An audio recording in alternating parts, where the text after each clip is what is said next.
სალამი, მოგესალმებით, ვაგრძელებთ ჯონ მაკარტურის საუბრების ქართულ ენაზე ატვირთვას, ეს არის ბიბლიური კითხვები და პასუხები, რომელიც ჩაწერილი იქნა 1992 წლის 17 ოქტომბერს. ეს არის გლენდეილის უბანი, ლოს-ანჯელესი, კალიფორნიის შტატი, სხვათა შორის, სადაც ახლა ეს დიდი ხანძრები ძვინვარებს. ჯერჯერობით მაგ ადგილზე არ მისულა ეს ხანძარი. ჩემი ვაჟიშვილი და ჩემი ქალიშვილი იქ არიან, ჩემი ვაჟიშვილი იქ ცხოვრობს. და მაწვდიან ხოლმე ინფორმაციას ამ ხანძრების შესახებ, რომ ზოგიერთი ხელოვნურადაც გაჩნდა, ასეთი ვერსიაც არის, რომ თითქოს დაფარვა უნდათ იმ საიდუმლო რაღაცა აქტივობის, რასაც ბაფ დიდი ეწეოდა და ძალიან ბევრი ინახავდა ამ მასალებს ამ სახლებში. არ ვიცი ეს რამდენად მართალია ეს ვერსია, მაგრამ ლაზერებით, იმიტომ რომ მართლაც სეზონი, ხანძრების სეზონი არის ზაფხულში, როგორც ავსტრალიაში იქაც ცხოვრობდი მე, სიდნეიში, ზაფხულში იყო, ასევე ბრიტანეთის კოლუმბიაშიც ვიცხოვრე, იქაც ზაფხული იყო და ბუნებრივია, როცა მშრალი არის და ეს ხელოვნურად გაჩენილ ხანძრებს აგავს. უფრო და ბევრი ესე ვთქვათ, სელებრიტი, როგორც უძახიან ესეთი ცნობილი ადამიანების სახლები დაიწვა უფრო მალიბუსკენ და იქითკენ და აქეთკენაც მიდის უბრალოდ ეს ინფორმაციასაც ეს მაკარტურის ეკლესია, ცოტათი აქეთ არის სადღაც ჩრდილო უფრო აღმოსავლეთში არის მაკარტურის გლენდეილის ეს უბანი, ეს ეკლესია. ბატონი ჯონ მაკარტურის სამოტყუპოშია რაც ვიცი ისევე და უტარებენ მას კიდევ ამ ოპერაციებს ვალვი სარქველებზე, მე მგონი სარქველებზეა ლაპარაკი გულის სარქველებზე. და ნახეთ რამდენი წელი არის გასული 1992 წლიდან და უფრო უზნეობაში ვარდება, იცით უზნეობის ჰაბი არის ეს ლოს-ანჯელესი და კალიფორნია და მისი გუბერნატორი, მისი ქალაქის მერიც, რომელიც რატომღაც გასული იყო ქალაქიდან და დაზღვევებით, სახლის დაზღვევებით გაუქმებული იყო, ესეთი ინფორმაციაც არის. და ყველაფერი ესენი ბევრ კითხვებს აჩენს, ხომ იქ აფეთქეს ელონ მასკის, იცით, ეს ახალი მოდელი, ახალი ჯიპი, საიბა ტრაქს რო უძახიან და დაძაბულია ძალიან სიტუაციები ამერიკაში ამ არჩევნებთან დაკავშირებით, გაერთიანებს რა მოგახსენებთ, მაგრამ სულ სხაფავს მე მგონი ამერიკა ამ გაგებით და იმის გამო რომ მორალური და შიგნით გაჯანსაღება გააკეთონ აღორძინება, ხომ? გარეთ ებრძვის ხალ კანადის შემოერთება უნდა ძალით და გრენლანდიის და კიდევ პანამის არხის, ხო? ეს ყურადღების გადასატანად, რომ დაპირებები ხომ უნდა აშლოს, რომ make the great America again. Great, მაგრამ როგორ? რანაირად, ხო? და ვინც ლაპარაკობდა, იმათ თქვენ არ უსმენთ, ხო? რომ შეგესმინათ და აქედან დაეწყო. ტრამპა ახლა ხელის დადებები და ბიბლიის გაყიდვებით ესე ადამიანები არ იცვლებიან. ასე რომ მე არ მომწონს ის ნაბიჯები, რასაც დგამენ, რომ გარეგნულად მატერით, ეკონომიკით და იმითი უნდათ რომ გამოასწორონ სიტუაციები, ხო?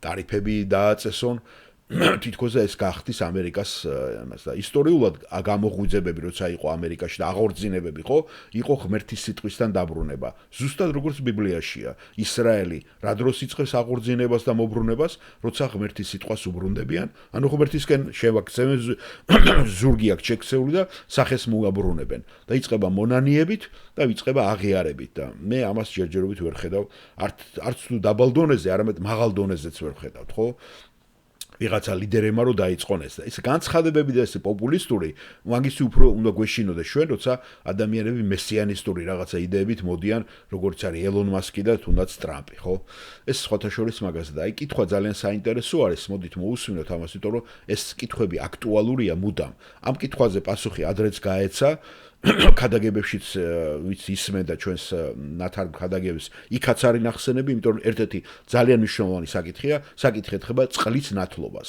და საქართველოში იცით როგორი დანიშნულება აქვს ერთ-ერთი საიდუმლოდ არის ეს ზოგიერთ პროტესტანტულ ეკლესიაში ნათლავენ ბავშვებს მაგრამ იქ საიდუმლოებად არ მიაჩნიათ უბრალოდ სიმბოლური აქტია, მიძღვნას ეძახიან, მაგრამ კათოლიციზმში მართლმადიდებლობაში ეს ერთ-ერთი მნიშვნელოვანი ატრიბუტია ქრისტიანების ცხოვრებაში. ჩვენი შვილები, მაგალითად, ჩემი შვილები არ მონათლონ, არც ერთი, არც უფროსი, არც უმცროსი და არ მაქვს დიდი პრობლემა. უნდა ჩემ გოგონას, მაგრამ არ მოხერხდა იმ ეკლესიაში, სადაც დადიოდა და თუ გააკეთებს ეს მისი არჩევანი არის. მე მომნათლეს პატარა ვიყავით ჩვილი და არაფერი ჩემთვის მაგ ნათლობას არ მოუწია, აბსოლუტურად არაფერი.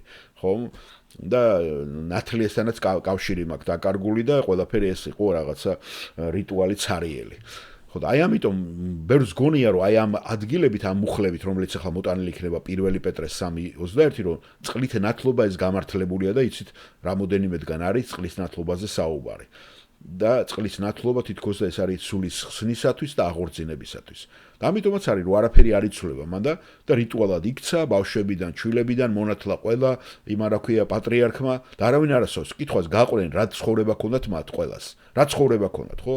აი ესე მიბაძულად როგორც კომუნისტები და ისინი დაიცალა, მარტო რიტუალი დარჩა და არსში არ იყო, ზუსტად ეგრე არის დღეს საქართველოს ისიც დაცლილი ამისაგან, ხო? პატარა ბავშვებს ჩააცვეს ეს ისა შობაზე და ალილო და აყვირებენ ამას, ხო?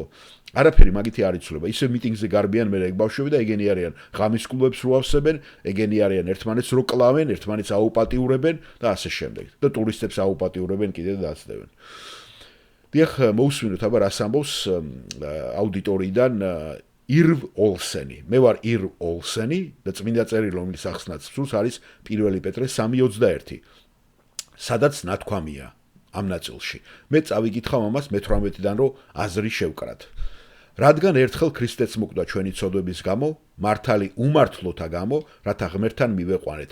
მოკლული იქნა ხორცით და გაცოცხლდა სულით, რომლითაც წავიდა და უქადაგა საპყრობილეში მყოფ სულებს. ოდესღაც რომ არ დაემორჩილებენ ღმერთს, რომელიც სულ გრძელობით მოელოდა მათ ნოეს დღეებში, სანამ ზადდებოდა კიდობანი, რომელშიც ცოტა, ანუ 8 სული გადარჩა წყლისაგან. ეს ნათლობის ხატება იყო, რაც ხორციელი ჭუჭყის ჩამორეცხვა კი არ არის, არამედ კეთილის სინდისის შეპირება ღვთისათვის, რომელიც ამჟამად გიხსნით იესო ქრისტეს აღდგომით, რომელიც ღმერთის მარჯვნივ არის მას შემდეგ, რაც ზეცა დამახლდა, რომელსაც დაემორჩილეთ ანგელოზნი, ხელმწიფებანი და ძალნი.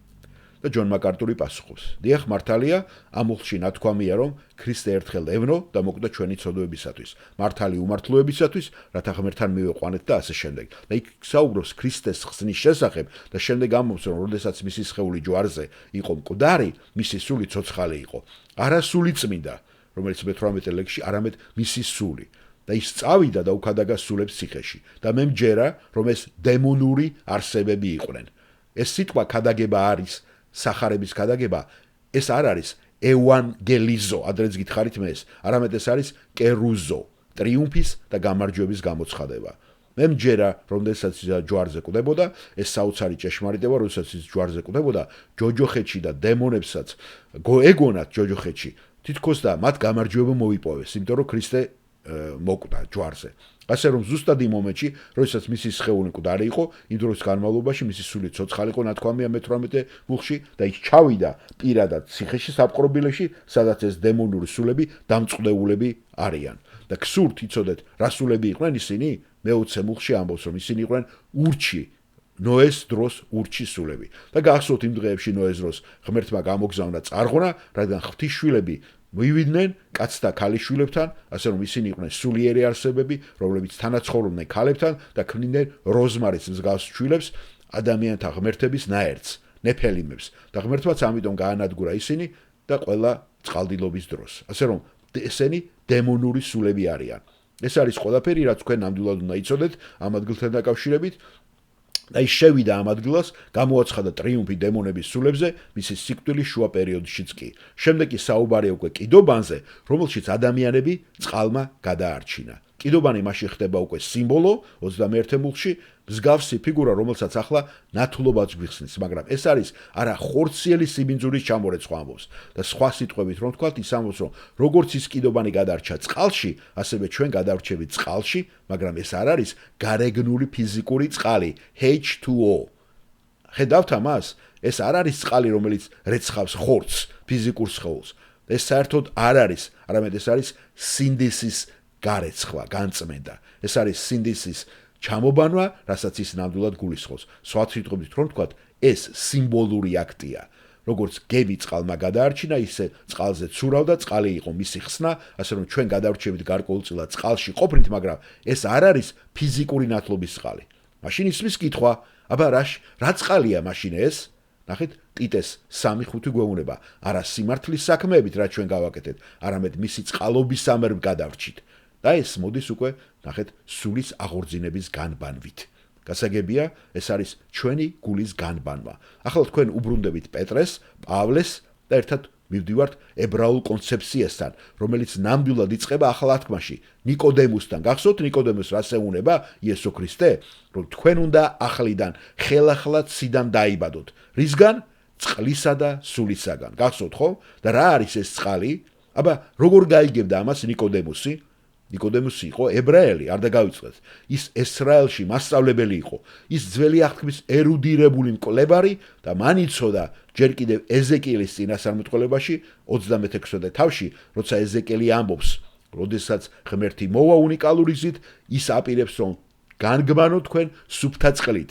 ამოიღოს ქვის გული და მოგცეთ ჩაგიდათ ხორცის გული და იქ დარგოს თავისი სული. ასე რომ ნიკოდემუსმა იცოდა რომ როდესაც მესია მოვიდოდა ის დაბამდა და გამორეცხავდა მათ გულებს და დარგავდა შიგნით მის სულს.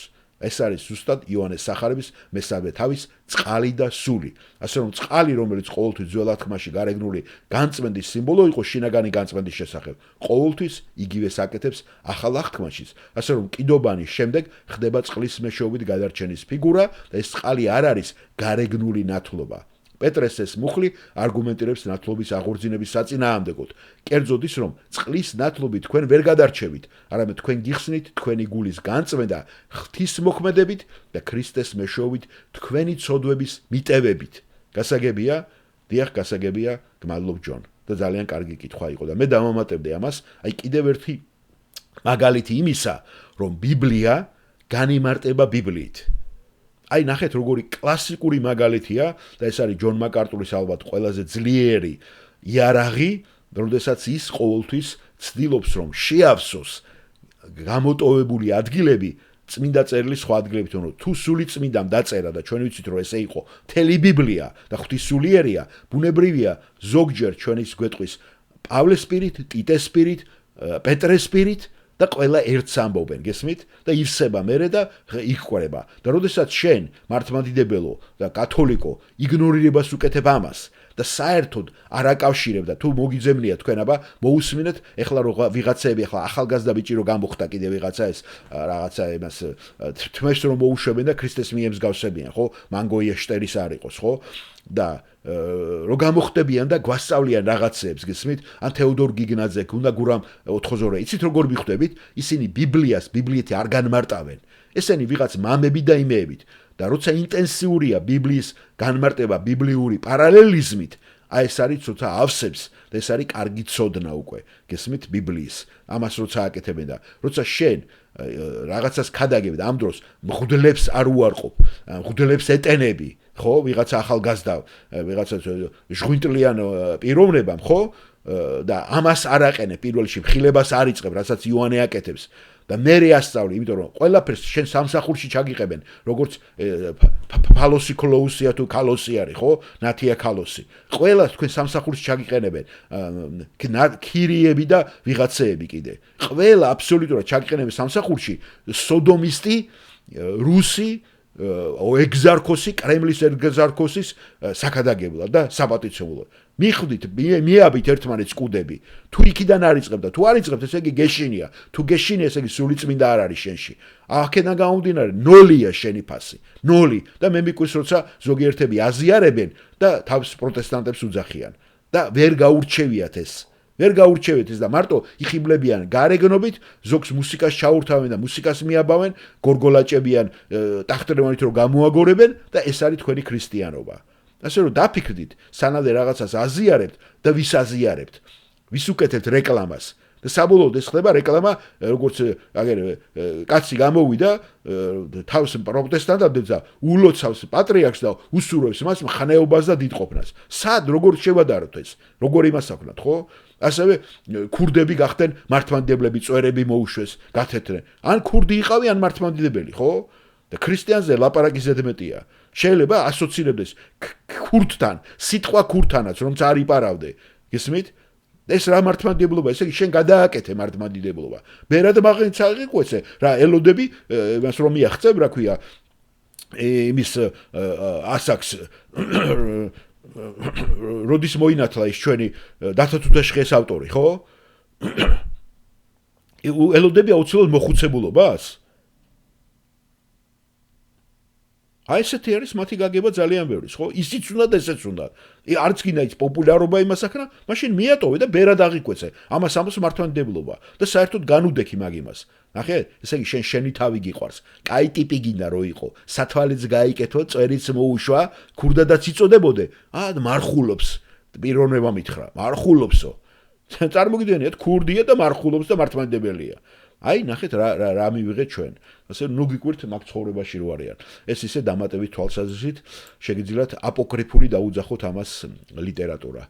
მადლობა კიდევ ერთხელ და აბა გადავიდეთ ახლა ჩვენ შემდეგ კითხვაზე.